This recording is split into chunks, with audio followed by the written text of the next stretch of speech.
парламентте Камчыбек Ташиев депутаттардын көпчүлүк бөлүгүн түптөгөн десе, көбү чич алып атат, көбү ишенбей атат. Мен сиздерге азыр факт менен далилдеп берем. Мен да буга чейин жогорку кеңешке өз арызымды таштап катталайын деген, бирок мени борбор шайлоо каттабай, ал эми менин видеолорумду, нааразы видеолорумду УКМК өчүртүрүп кыйнаган. Эмне үчүн? Анткени дал ушул чөлкөмдө Камчыбек Ташиев өзүнүн парламенттеги көпчүлүк бөлүгүн чогултуш үчүн демин баскан, өзүнүн командасын чогулткан, импичментке түртүп бараткандын бир белгиси ушул. Токтогул шайлоо округу депутаттардын, жолбосо Ташиевдин командасынын ядросу болгон. Эсиңиздердеби, Шакиев, Кундуз Сулайманов, Болот Борбиев, бул болсо Америкада болсо консул болчу. Ошол жактан оңой менен келбейт адамдарчы. Бирок алардын баары ушул чөлкөмгө чогулган. Жогорку кеңештин шайлоосунда буга чейин Осмон Турдуманбетов, Тотонов, ошол Марлен Маматалиев айтып өтпөдү. Үчүнчүсүндө мен турган болчум. Анан Каракөлдөн Кармышев деген да бир ГЭСте иштеген адам бар болчу. Муну төртөө чоң добуштарды алгандар болчу да. Алардын ошо Осмон Турдуманбетов 7,5 миң алган, Тотонов болсо андан берин 6 миңди алган, мен болсо бир 4,5 миң добушту алган болчумун. Бирок алардын баардыгы келечекте конкурент болот деп сындырышкан. 14-чү округда башында 19 кандидат депутаттыкка ат салышан деп катталган. Ошолордун 9 айым, 10 эркек болчу.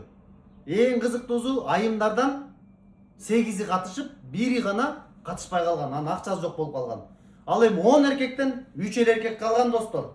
Калгандардын баардыгын ушу кадимкидей сындырышкан буларчы. Анткени эмнеге? Мен жогоруда айтып өттүм го. Алардын бир топ чоң добуштары, бир топ эл менен тыгыз иштеген абалдары бар болчу. Ошон үчүн аларды каттаган жок. Эмне үчүн? Анткени алар толук абсолюттук түрдө утуп келиш керек. Мисалы Токтогул шайлоо округун алайындагы сиздерге Токтогул районун эле чөлкөмдөргө бөлүп берейин. Мынакей өйдө жакта суунун наркы өтү деп коет, Карагүнгөй 5 таш, ал жакта 10 миң добуш бар. Андан бери центр Токтогул Борбор, ал жерде 25 миң добуш бар. Белалды толук Саргамыш, ал жерде 10 миң добуш бар. Ал эми суунун берки өтү, сиздер билген Камбаратан берки өтүндө Токтогулдун чоң бөлүгү өзгөрүш. Үштерек, мына ошо Кундуз Сулаймановдун чөлкөмү деп коеюнчу.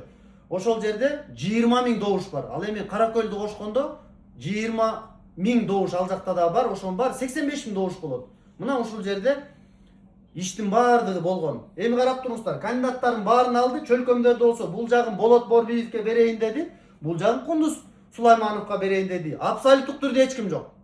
Анан эл кимди шайламак эле, кимди тандамак эле? Бир эле адам турса, айла жок ошолорду шайлайды. Анын үстүндө аларды УКМК карады, башка дагы күч структураларды баардыгы карап турду. Анткени эч ким Ташиевке каршы чыга турган абал деле, үнү деле, башка деле күчү жок болчу да. Бир гана ошо президентке жеткиребиз деген үн болчу. Ошогон эрки бар эле адамдар президентке жеткиргенге аракет кылды. Аны дагы башка көзгө чапкылап атып, коркутуп атып, малошоп, мына соттоп атып, үнүн жеткирткен жок да, чын айткандачы.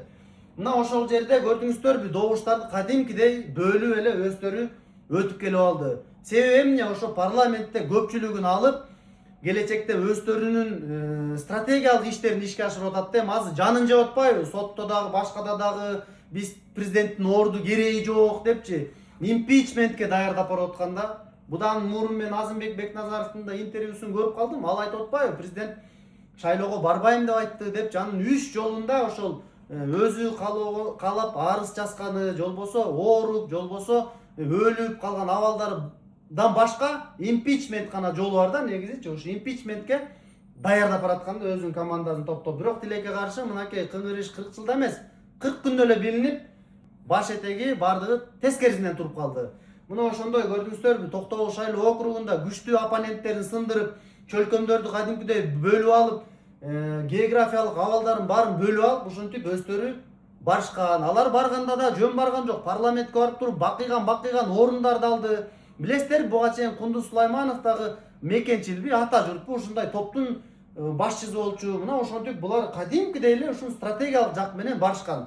Ал эми Токтогулдан нары Каракөл, Каракөлдөн нары Ташкөмүр, Аксы, анан Бүргөндү деген Нокен районуна караштуу аймактарда бар болчу. Ал жактан Гүлшаркан Култаева деген, ал дагы ата журт партиясында мурун кандидат болгон, бир топ ошолор менен мамилелеш адам. Райым Матраимовдун кандайдыр бир финансылык абалдар менен байланышкан, анын кол алдында иштеген деп айтат. Эми аны далилдеп чыга элекмин азырынча. Ал жакта Мамасадыков Замир деген эң чоң күчтүү кандидат бар эле да, ал деген жогорку кеңеште действующий депутат, андан мурун айыл өкмөттө иштеген, ал да күчтүү болчу. Эмнегедир ал дагы акчаларын төлөгөн, бирок эмнегедир өздөрүнүн каалоосу менен арыз жазып кетти деп эле ушинтип калышты да.